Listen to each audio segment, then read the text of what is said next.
La Iglesia de Cristo tiene una tarea muy importante.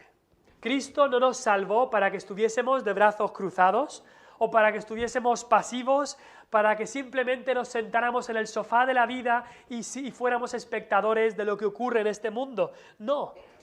Dios quiere obrar a través de sus hijos, a través de su pueblo. Y por eso le dio a su iglesia esta gran comisión que ha leído José Luis en el día de hoy, la gran comisión. Y hemos recordado este gran mandato que tenemos cada cristiano, que Dios nos ha dado.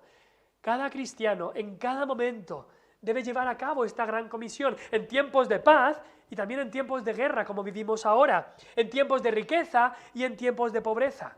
Tenemos que ir y hacer discípulos y enseñarles y bautizándolos en el nombre del Padre, del Hijo y del Espíritu Santo. Hemos cantado antes la canción Anhelo trabajar por el Señor. Y si de verdad conoces a Cristo, eso debería ser un anhelo de tu corazón.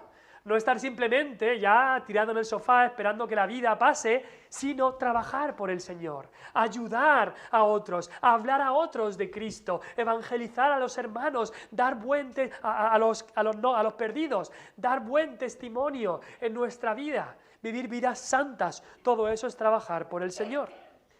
Y eso mismo hizo Felipe, el evangelista, del que hemos leído ahora mismo. Después de un gran éxito ministerial en Samaria, solo tienes que leer la primera parte del capítulo 8 y ves cómo él fue a predicar a Samaria y hubo un gran avivamiento, mucha gente conocía al Señor y la gente estaba gozosa, había gran gozo en aquella ciudad y había una gran obra ahí. Y después de ese éxito, Dios le habla y le dice, quiero que vayas al desierto. Y nosotros diríamos, ¿cómo? ¿Pero qué me estás diciendo? Si hay un avivamiento aquí en Samaria, hay gente siendo salva, siendo edificada, conociendo al Señor, almas salvándose todos los días, y me dices que vaya al desierto donde no hay nadie, ¿para qué? Pero aunque nuestra reacción hubiera sido una de desánimo, o de sorpresa, o de estupefacción, o hubiera generado un debate en nuestra mente, voy o no voy, voy o no voy, no leemos para nada eso en Felipe. El versículo 27 que hemos leído es, entonces él se levantó y fue. Ya está. Dios se lo dice, él se levanta y va a hacer la obra de Dios. Él quería llevar a cabo esta gran comisión, sea una ciudad entera o sea en el desierto. Él se levantó y fue. Cumplió esto de ir por todo el mundo. Y es curioso también, si miras el texto, que Dios le hizo hacer todo este largo camino hasta el desierto. Hemos visto el poder que tiene Dios, que después de estar con el eunuco, Dios dice, lo arrebató y de repente Felipe se encontró milagrosamente en otra ciudad. No sabemos cómo Dios lo hizo, pero Dios no hizo eso para llevarle al desierto. Él tuvo que andar e ir al desierto. Dios lo puso a prueba y Felipe contestó y Felipe obedeció. Y Dios en su providencia obró un milagro aquí. Poca gente iría por el desierto, pero justo, ¿quién se encuentra a Felipe en el desierto? Pues se encuentra un eunuco, un etíope, pero no era un etíope cualquiera, era, se podría decir, el ministro de Economía de toda Etiopía. Ahora mismo yo no sé quién es el ministro o la ministra de Economía de España, pero este era el ministro de Economía de toda Etiopía. Y encima, si eso no fuera poco, encima estaba leyendo la Biblia. Y no solamente estaba leyendo la Biblia, el Antiguo Testamento, sino leyendo al profeta Isaías, el profeta más evangélico de todos. Y no solamente al profeta Isaías, sino el capítulo 53 de Isaías, que podríamos decir que es la cumbre del Evangelio en Isaías, la cumbre de los sufrimientos de Cristo. ¿Coincidencias? No, de eso nada. Providencia, providencia de Dios. No creemos en coincidencias, sino en la providencia de Dios. Pero Felipe, la verdad, se acerca, Dios le dice, acércate a este carro. Felipe no sabía lo que estaba leyendo el etíope hasta que se acerca y entonces le habla. ¿Y cuánto nos enseña eso, la verdad? ¿Cuánto nos enseña eso de lo que Dios quiere que hagamos en nuestra vida? Dios nos ha dado esta gran comisión y hay gente alrededor nuestra que quizás sí se está haciendo preguntas y quizás tú tienes la respuesta a esa pregunta. Quizá hay gente que está buscando, quizá hay gente alrededor tuya que tiene deseos de saber más. Y tú tienes la respuesta a esa pregunta. Gente que quizá está leyendo algo, ha visto algo sobre algún vídeo, alguna lectura bíblica y quiere saber más. Y tú te tienes que acercar a ese carro para hablarles y para decirles, ¿entiendes lo que lees? ¿Entiendes lo que estás leyendo? Y Dios te ayudará a tener las palabras correctas. Te pregunto, ¿serías capaz de explicarle a alguien Isaías 53? Ir por el texto de Isaías 53 y explicarles lo que habla de Cristo. Felipe había leído la palabra de Dios, conocía al Señor y pudo explicarle, pudo dar testimonio. Él no era apóstol, tú podrías decir, yo no soy predicador, pero Felipe no era apóstol. Él era un diácono desde la iglesia y fue capaz no solamente de predicar en Samaria, sino también de aquí de evangelizar personalmente a este etíope. Y me encanta el versículo 35 que dice, entonces Felipe abriendo su boca. ¿Cuánto necesitamos abrir nuestra boca para hablar a los que nos rodean? Abriendo su boca y comenzando desde esta escritura, desde Isaías 53, le anunció el Evangelio de Jesús. Le anunció el Evangelio de Jesús. Y Felipe no vio más a este hombre. Era la única vez que lo iba a ver en toda la vida. Y quizá estás tú aquí hoy y yo no sé lo que va a pasar mañana. Hace un mes o dos nadie esperaba que Europa entrara en una guerra y Europa está en una guerra. No sabemos lo que va a ocurrir mañana, no lo sabemos. No sé si os voy a ver a alguno de vosotros otra vez, no lo sabemos. No sabemos qué nos va a deparar el mañana. Y por eso tenemos que hablar como hizo Felipe y anunciar el Evangelio de Jesús. Si tú estás aquí y no conoces al Señor Jesús como tu único Salvador, si tú no estás seguro, si hoy murieses, ¿dónde va a estar tu alma? La palabra de Dios, la Biblia te dice que hoy lo puedes saber. Hoy lo puedes saber. La Biblia nos dice que todos somos pecadores. Hemos pecado en contra de la ley de Dios. El pecado es cualquier pensamiento, palabra o acción que rompe la ley de Dios. Y todos la hemos roto.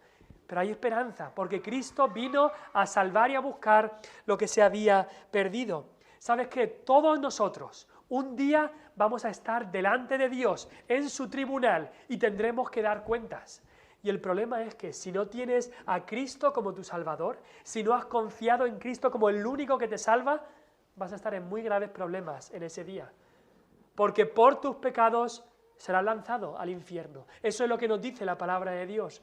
Pero si has conocido a Cristo como tu Señor y Salvador, si has escuchado y creído en este Evangelio de Jesús que predicaba Felipe y que seguimos predicando en el día de hoy, si has creído, Él te promete que te salvará y que podrás estar con Él por toda la eternidad. Jesús es tu única esperanza. Y lo voy a repetir, Jesús es tu única esperanza.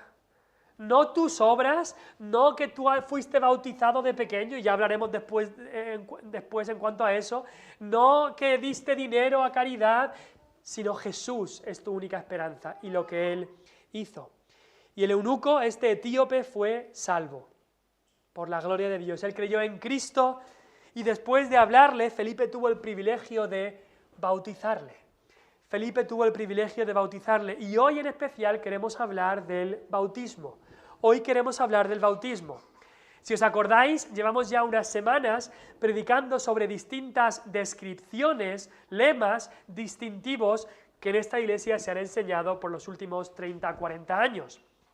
Y hemos visto, en primer lugar, somos cristianos. Cristo es nuestro todo, Cristo es nuestro Salvador, Él es nuestro ejemplo a quien seguimos, somos discípulos de Cristo, somos cristianos.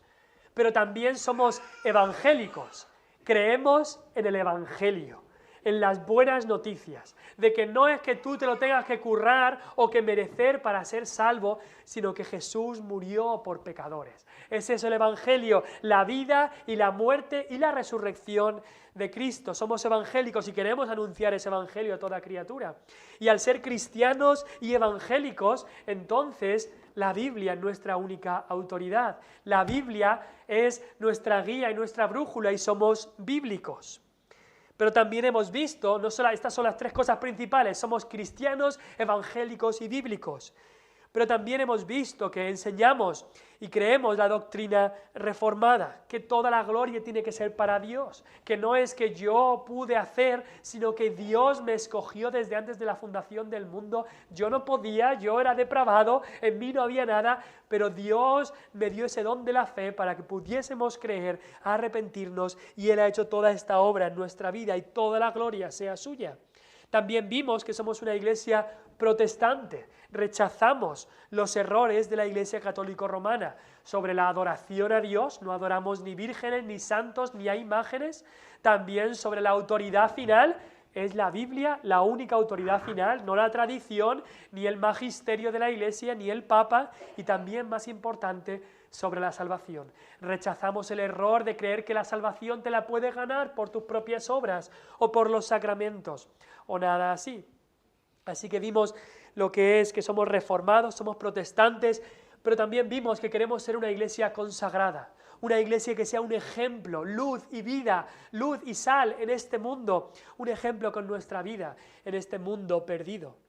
Y hemos visto esas 6 cosas, pero hay 2 más que queremos ver, una esta semana y Dios mediante otra la semana que viene. Y esta semana queremos ver que como iglesia somos bautistas en cuanto a la ordenanza, bautistas en la ordenanza. Cuando hablamos de ordenanza, la Biblia nos indica que hay 2 ordenanzas que Cristo instituyó. También algunos llaman estas ordenanzas, los llaman sacramentos.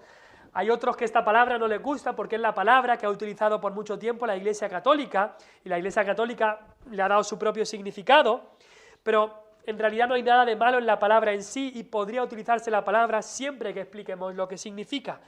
Pero hoy utilizaremos la palabra ordenanza porque fueron cosas que Cristo ordenó, y por eso la palabra ordenanza, Cristo las ordenó. La Iglesia Católica Romana se ha inventado 7 sacramentos, pero la Biblia solo nos habla de 2 ordenanzas o sacramentos. Hoy vamos a hablar sobre el bautismo. Un pequeño comentario sobre la otra ordenanza es la Cena del Señor. Si no entiendo mal, la semana pasada celebrasteis aquí la Cena del Señor, y es importante, es un recordatorio de lo que Cristo hizo en su muerte, ese pan que representa su cuerpo que fue molido por nuestros pecados, esa copa, ese fruto de la vid que representa su sangre derramada por nosotros. Y sabemos que representan, no se convierten mágicamente en el cuerpo y la sangre del Señor, sino que lo representan. No creemos en lo que la Iglesia Católica llama la transustanciación, de que ocurre un milagro y estas cosas se transforman en el cuerpo y la sangre de Cristo y entonces sacrifican cada vez, otra vez, al Señor Jesucristo. Eso no tiene ninguna base en la Escritura, en la Biblia, que es nuestra única autoridad. Eso es una ordenanza, pero el bautismo es la otra ordenanza. Y ahora, en cuanto al bautismo, ha habido entre los evangélicos pues grandes diferencias de punto de vista en los últimos siglos. Pero no por eso hay que dejar el tema a un lado. Tenemos que tratar el tema, yendo a la autoridad, a las Escrituras, pero también mostrando discernimiento, amor, nada de arrogancia ni desprecio por aquellos que no piensan como nosotros, sino yendo primeramente y principalmente a la palabra. Queremos ver varias cosas en cuanto al bautismo. En primer lugar, el significado del bautismo. El significado del bautismo. ¿Qué significa el bautismo? ¿Qué significa? Hemos leído Hechos 8 y nos dice que Felipe le anunció el Evangelio de Jesús. Y al anunciar el Evangelio de Jesús, está claro que le explicó también al etíope pues la respuesta o una parte de la respuesta que se debe dar al Evangelio de Jesús.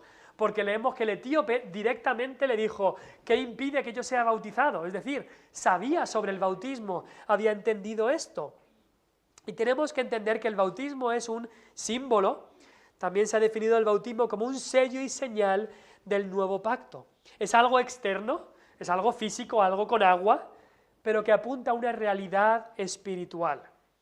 Creemos que cuando una persona es salva, en el momento en que tú eres salvo, recibes el bautismo del Espíritu Santo, un bautismo espiritual, que ocurre en el momento en el que tú eres salvo.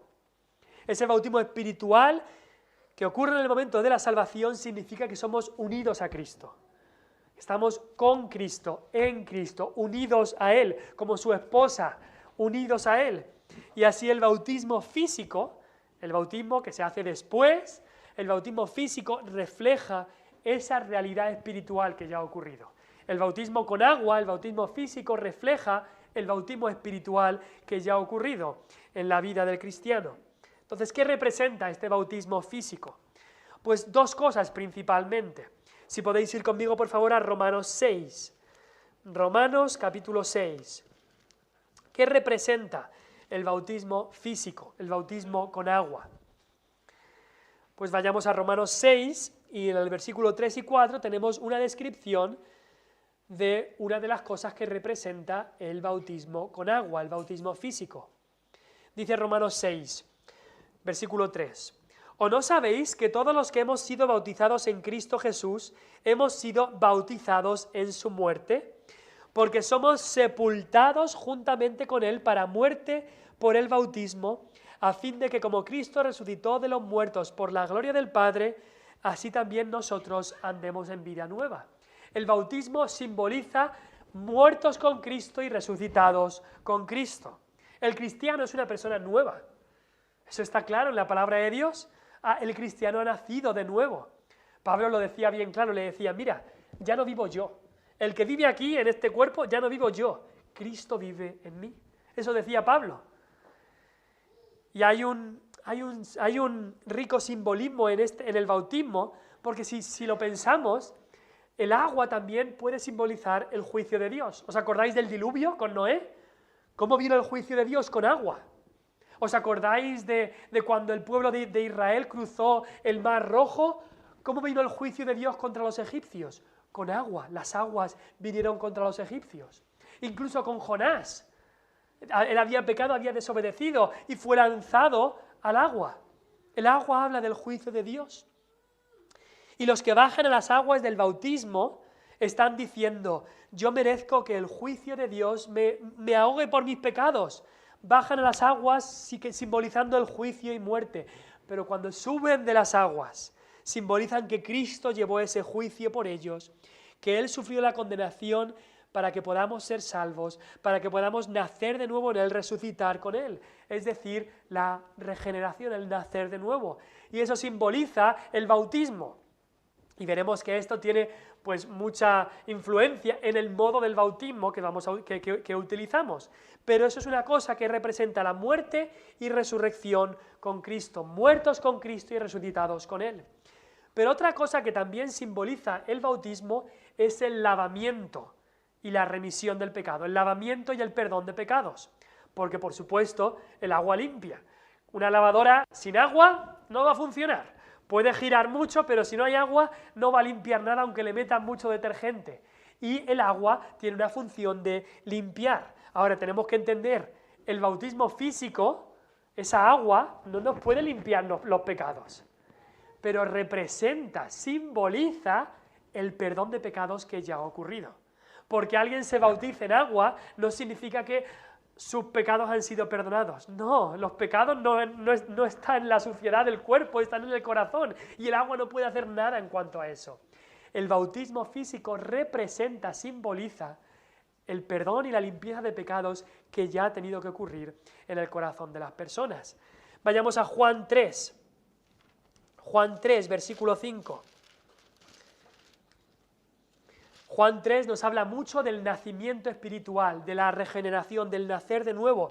Y Juan 3, versículo 5 le dice Jesús a este hombre mayor Nicodemo, de cierto te digo, que el que no naciere de agua y del Espíritu no puede entrar en el reino de Dios. Está hablando del agua espiritual, el que no fuere limpiado, está hablando de lo que hace el Espíritu. Cuando el Espíritu te hace nacer de nuevo, te limpia, con esa agua espiritual que limpia tus pecados. Pero también vamos a Tito 3.5. Tito 3.5, si este lo puedo buscar yo, dice ahí, nos salvó no por obras de justicia que nosotros hubiéramos hecho, sino por su misericordia, por el lavamiento de la regeneración y por la renovación en el Espíritu Santo. Cuando una persona nace de nuevo, hay un lavamiento, hay una limpieza que ocurre en el corazón. Y después el bautismo físico representa esa limpieza espiritual. El bautismo físico no te limpia de tus pecados, representa la limpieza espiritual que ya ha ocurrido. De la misma manera que en la cena del Señor, lo hemos dicho, representa el cuerpo y la sangre de Cristo, no se convierte en el cuerpo y la sangre de Cristo. Pues así el bautismo representa y simboliza el lavamiento que Dios ya ha hecho en nuestro corazón. Ahora, eso es el significado del bautismo: muerte y resurrección con Cristo y lavamiento y remisión del pecado. Ahora, segunda cosa que debemos ver en cuanto al bautismo es el receptor del bautismo. ¿Quién debe ser bautizado? ¿Para quién es el bautismo? Pues esa es la misma pregunta que el etíope le hizo a Felipe. Le dice, ¿yo puedo ser bautizado? ¿Qué impide que yo sea bautizado? Le dijo el etíope a Felipe. ¿Qué impide que yo sea bautizado? ¿Y qué le dijo Felipe? Si crees de todo corazón, bien puedes. Y el Nuevo Testamento nos muestra que solo aquellos que dan una profesión de fe creíble deben ser bautizados. Aquellos que dan una profesión de fe. Creemos en el bautismo solo de creyentes. El bautismo es un símbolo de empezar la vida cristiana, de estar unido a Cristo. Y por eso debe ser administrado a aquellos que, en efecto, dan evidencias de haber comenzado la vida cristiana. Ahora, nos vamos a encontrar con otras posiciones en cuanto al bautismo. Y quizá todos conocemos lo que la Iglesia Católica ha enseñado del bautismo de bebés, del bautismo de infantes. La Iglesia Católica enseña, en cuanto al bautismo de bebés o de infantes, que el bautismo es necesario para la salvación y que el acto de bautizar, cuando se bautiza con agua, produce regeneración, produce nueva vida y que quita el pecado original. Y eso va en contra de lo que dice la palabra de Dios. Por el bautismo, la Iglesia Católica Romana y a través del sacerdote pueden conceder gracia a la gente.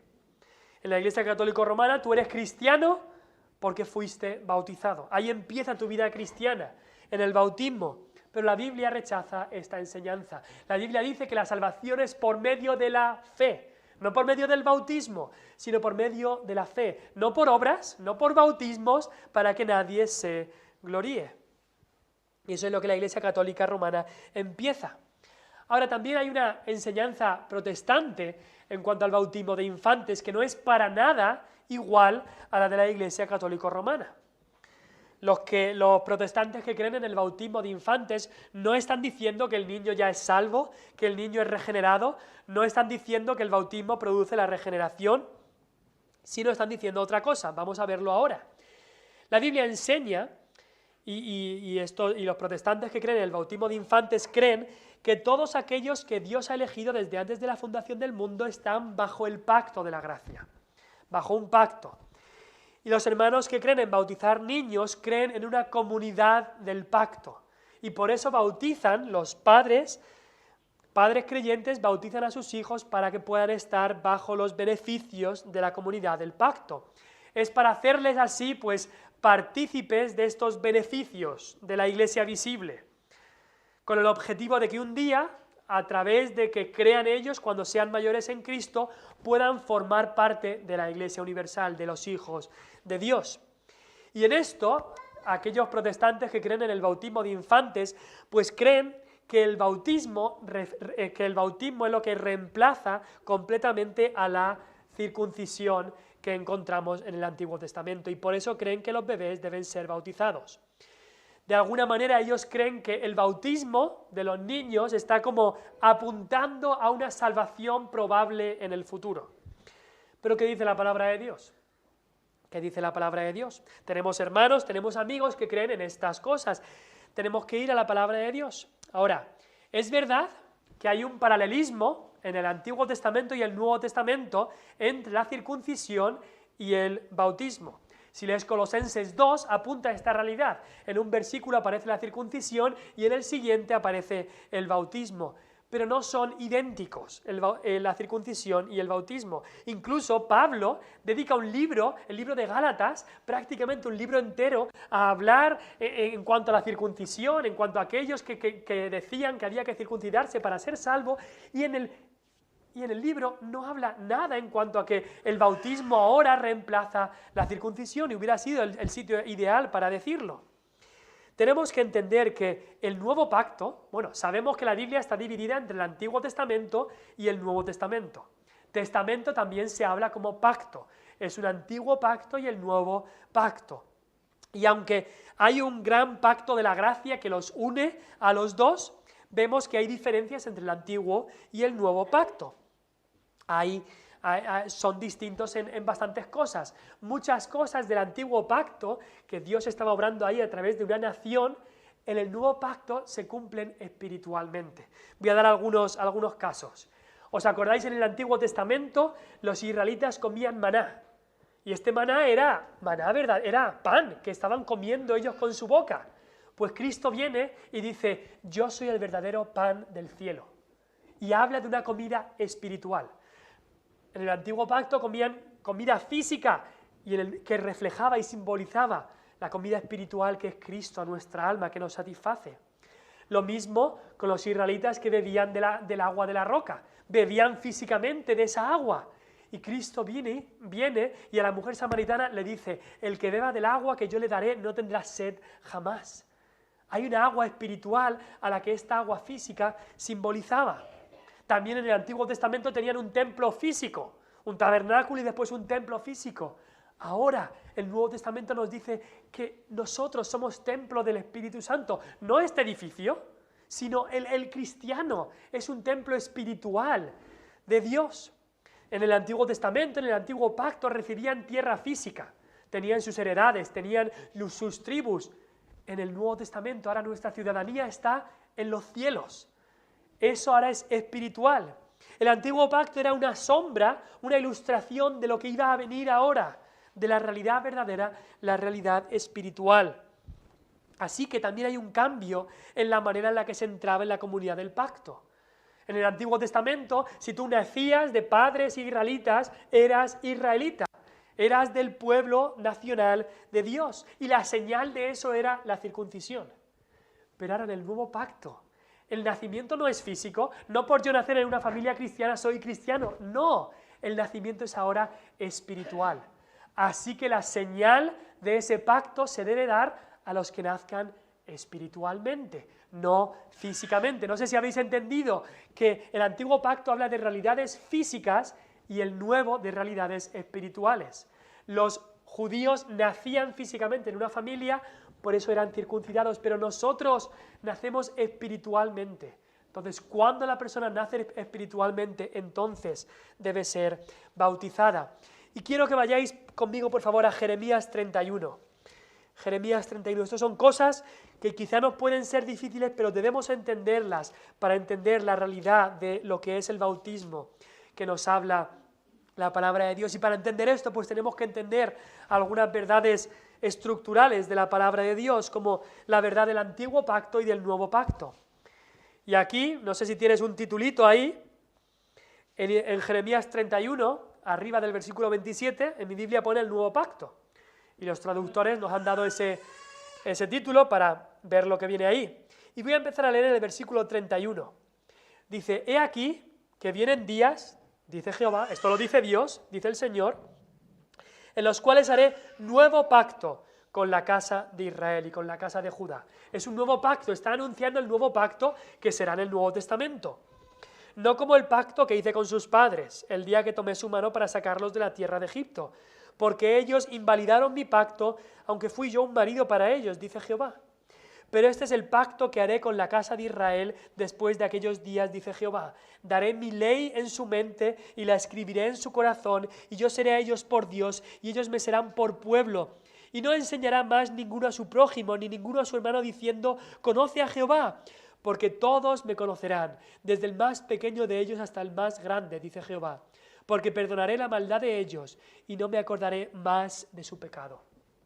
En Israel había muchos israelitas circuncidados que no conocían a Dios, y eran parte de este pacto que Dios había hecho con la nación de Israel. Pero en el nuevo pacto, Dios hace este cambio de que los que formen parte del nuevo pacto, todos le conocerán. Todos le conocerán. Dios quiere que aquellos que sean parte de su pueblo, Dios promete que le van a conocer.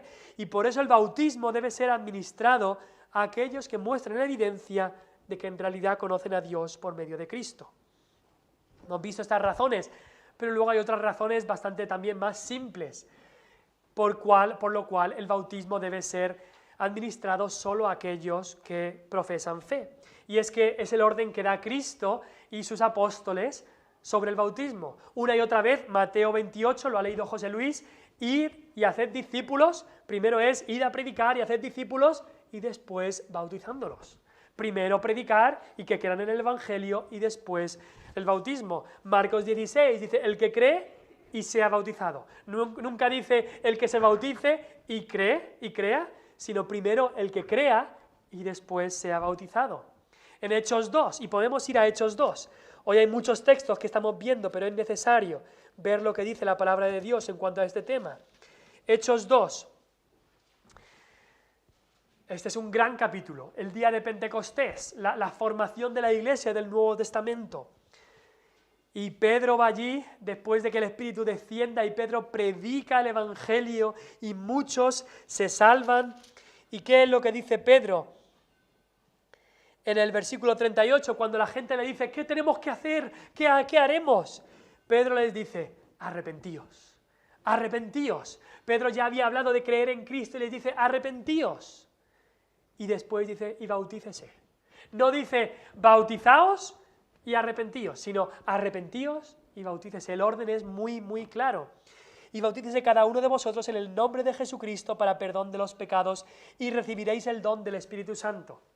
Y nuestros amigos y hermanos que creen en el bautismo de infantes cogen el versículo 39 y mira lo que dice el versículo 39. Y dice, porque para vosotros es la promesa y para vuestros hijos. Y se quedan ahí y dicen, ¿has visto? Dice bautícese y dice que es para vosotros y para vuestros hijos. Así que eso significa que los hijos de los creyentes deben ser bautizados. Pero sigamos leyendo. Dice ahí, para vosotros es la promesa, para vuestros hijos y para todos los que están lejos. Está hablando también de los gentiles, los que están lejos. Para cuantos el Señor nuestro Dios llamare. Esta promesa es para los que Dios llame. Y esto está hablando de gente que Dios les llama y responden a este llamamiento. Pero luego mira, ¿quiénes fueron los que fueron bautizados? En Hechos 2, versículo 41. Había dicho que para vosotros es la promesa y para vuestros hijos y para todos los que están lejos. Dice, así que los que recibieron su palabra fueron bautizados. No los que recibieron no dice los que recibieron su palabra y sus hijos fueron bautizados, sino los que recibieron su palabra.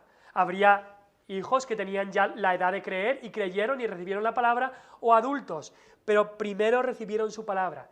Al recibir la palabra entonces fueron bautizados. Está bastante claro al leer el contexto que son aquellos que han creído en Cristo, que son bautizados. Otra evidencia también es que no tenemos ejemplos de niños siendo bautizados en la Biblia. Los hermanos que bautizan niños dicen que en el Nuevo Testamento encontramos bautismos de familias enteras. En Hechos 16 se habla de que la casa de Lidia o la casa del carcelero fueron bautizados. En 1 Corintios nos habla de la familia de Estéfanas. Pero cuando vemos el contexto, incluso en 2 de estos casos dice claramente que todos habían creído.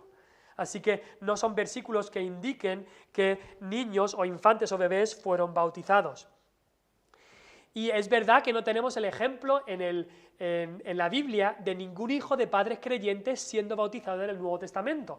Y eso nos dicen aquellos que creen en el bautismo de niños, dicen, bueno, tampoco hay ningún ejemplo de alguien que nació en familia cristiana y fue bautizado de adulto.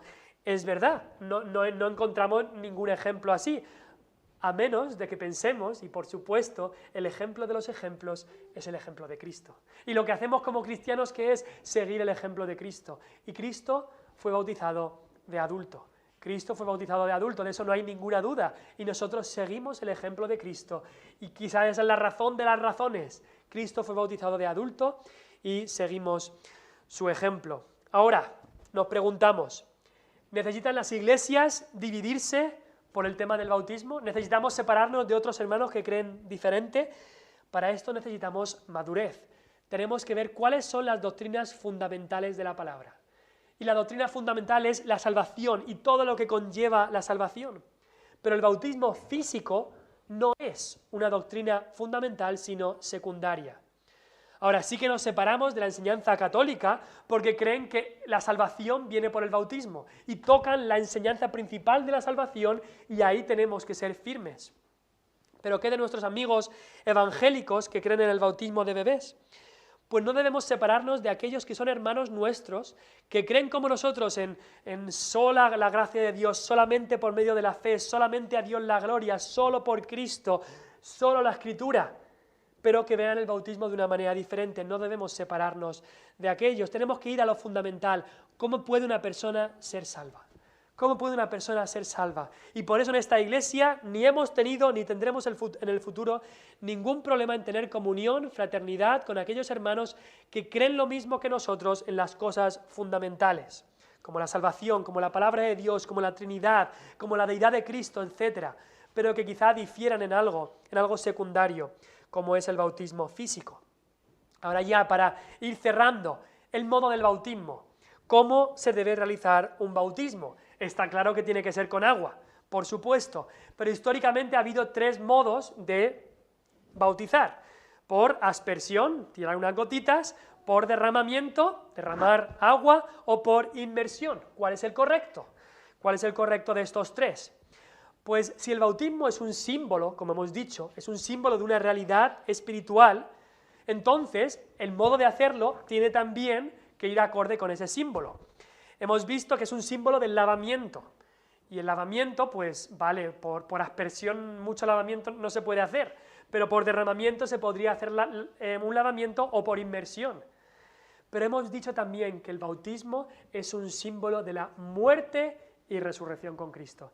Y solo hay un modo que pueda simbolizar la muerte y resurrección con Cristo, como dice Romanos 6, y es el bautismo por inmersión, por sumergir a la persona en agua. También la misma palabra bautizar, en el original griego, la palabra significaba sumergir. Así que con la misma palabra podemos decir que ese es el modo del bautismo. Y no solo eso, hemos leído ahí en Hechos, capítulo 8, no sé si te has dado cuenta, dice, Felipe y el eunuco descendieron al agua, descendieron y luego subieron del agua. Además, si fuera por aspersión o por derramamiento, el eunuco llevaría una botella de agua seguro, podría haber sido por ese modo, pero encontraron agua y se bautizó. Y tenemos otras señales en la Biblia que nos muestra que el modo más apropiado para el bautismo es la inmersión. Otra pregunta, la necesidad del bautismo. ¿Es imprescindible el bautismo? ¿Es imprescindible? ¿Necesitas ser bautizado para ser salvo? Ya lo hemos dicho, no, por supuesto que no. No necesitas ser bautizado para ser salvo. Es más, decir que cualquier acción nuestra, cualquier obra que podamos hacer es necesaria para ser salvo, es negar la doctrina de la justificación por la fe solamente. El apóstol Pablo, en Hechos 15, dice que tuvo una gran discusión con aquellos que vinieron y dijeron, sí, hay que tener fe en Cristo, pero también hay que circuncidarse. El apóstol Pablo tuvo una gran discusión y tendría la misma discusión en el día de hoy si decimos, hay que tener fe en Cristo, pero si no te bautizas no eres salvo. No, el apóstol Pablo tendría la misma discusión. No necesitas ser bautizado para ser salvo. Otra pregunta, ¿se puede ir al cielo sin bautizarse? ¿Puedes ir al cielo sin estar bautizado? Por supuesto que sí. Piensa en el ladrón a la derecha en la cruz. Él le dijo, acuérdate de mí cuando vengas en tu reino, le dijo a Cristo. Y Cristo le dijo, bueno, bautízate rápido y mañana estarás conmigo en el paraíso. No, le dijo, de cierto te digo que hoy estarás conmigo en el paraíso. Fue al cielo y no fue bautizado. Ahora, ¿necesitas ser bautizado para vivir en obediencia a Cristo? La respuesta es sí. Sí, la Biblia nos dice que sí. El Nuevo Testamento no habla de discípulos de Cristo no bautizados. Si eres un discípulo de Cristo, si Él te ha salvado, entonces el primer paso de obediencia natural a Cristo es bautizarse. Es necesario para vivir para Cristo. ¿Por qué? Porque el bautismo no solamente simboliza algo, que por supuesto hemos visto lo que simboliza, pero también hace algo en nuestras vidas. Es un medio de gracia que Dios utiliza para traer bendición a nuestra vida. Está la bendición, por supuesto, que siempre viene por obedecer a Dios. También está la alegría que Dios da que Dios nos da al poder hacer una profesión pública de nuestra fe. Y también está la seguridad que Dios nos da de tener un cuadro físico claro, de haber muerto y resucitado con Cristo, del lavamiento de los pecados, que sabemos que no ocurrió en el tiempo del bautismo, sino que el bautismo simbolizaba eso que había ocurrido en nuestra vida. Cristo instituyó el bautismo para fortalecer nuestra fe. Y si estás aquí y conoces al Señor y aún no has sido bautizado o bautizada, te animo, te recomiendo, ora al Señor en cuanto a esto y pide bautismo, habla con nosotros y estaremos dispuestos a hablar contigo sobre lo que dice la Biblia en cuanto al bautismo. En último lugar, decimos cuál es el tiempo apropiado para un bautismo, cuándo se debe hacer un bautismo. En Hechos, y por supuesto en Hechos 2, vemos que los que creyeron ese mismo día quizás fueron bautizados directamente. Y quizás nos preguntamos, ¿deberíamos hacerlo así? Cuando una persona dice que ha conocido al Señor, ¿lo bautizamos directamente? No es como se suele hacer en nuestras iglesias, porque sabemos que el contexto de Hechos era diferente al que tenemos ahora. Quizás nos podemos preguntar, ¿qué edad debe tener un niño para que sea bautizado? Pues la respuesta que tiene que tener edad suficiente para dar una profesión, para confesar que ha creído en el Señor Jesús, una profesión creíble de su fe, para que haya evidencia. Cuando los padres y los líderes de una iglesia ven un grado de comprensión respecto a lo que significa confiar en Cristo, en ese niño o en esa niña, en ese joven o en esa joven, entonces es apropiado el bautismo, cuando hay un grado de comprensión respecto a lo que Cristo ha hecho. Te pregunto, ya para acabar, ¿crees de corazón que Jesús es el Hijo de Dios? ¿Crees de corazón que Él es el único salvador de tus pecados y has puesto tu confianza en Él como tu único salvador? La iglesia no salva, ni esta ni la católica. Las obras no salvan, ni el dar dinero, ni el bautismo, ni ninguna otra cosa salva. Solamente Cristo. Si crees en Él y confías en Él, entonces Él promete que te salvará. Y si has creído que Cristo es el Hijo de Dios, que Él te ha salvado de tus pecados, entonces mi respuesta es la misma de Felipe. Entonces bien puedes ser bautizado. El creer de todo corazón no es simplemente creer en Dios, como muchos dicen, yo creo en Dios. Bueno, los demonios creen en Dios y tiemblan, y yo no voy a bautizar a ningún demonio. Pero aquellos que creen en Cristo es algo distinto, es algo distinto. Es descansar en Él para nuestra salvación. Es decir, yo no puedo ser salvo, pero Cristo me salva, Él hizo lo suficiente. Y animo a los jóvenes y también a los mayores a pensar en estas cosas, a meditar en esto. ¿Has creído en Cristo como tu Señor y Salvador? ¿Te has arrepentido de tus pecados y has creído en Él? Entonces la Biblia te ordena y te manda que seas bautizado. Te animo a dar ese paso de fe del bautismo. Habla con nosotros, no nos comemos a nadie, queremos guiarte por las Escrituras, enseñarte lo que dice la Biblia y sería un gozo para nosotros poder hablarte de estas cosas. Hemos visto bastantes cosas en cuanto al bautismo en el día de hoy, pero lo importante es que es un símbolo de algo que ha ocurrido espiritualmente en nuestro corazón. Y así nosotros, aquellos que han sido bautizados, pueden recordar ese día donde dimos esa profesión pública de lo que ya había ocurrido en nuestra vida espiritualmente. Y si no conoces a Cristo, que hoy sea día de salvación en tu vida. Vamos a orar.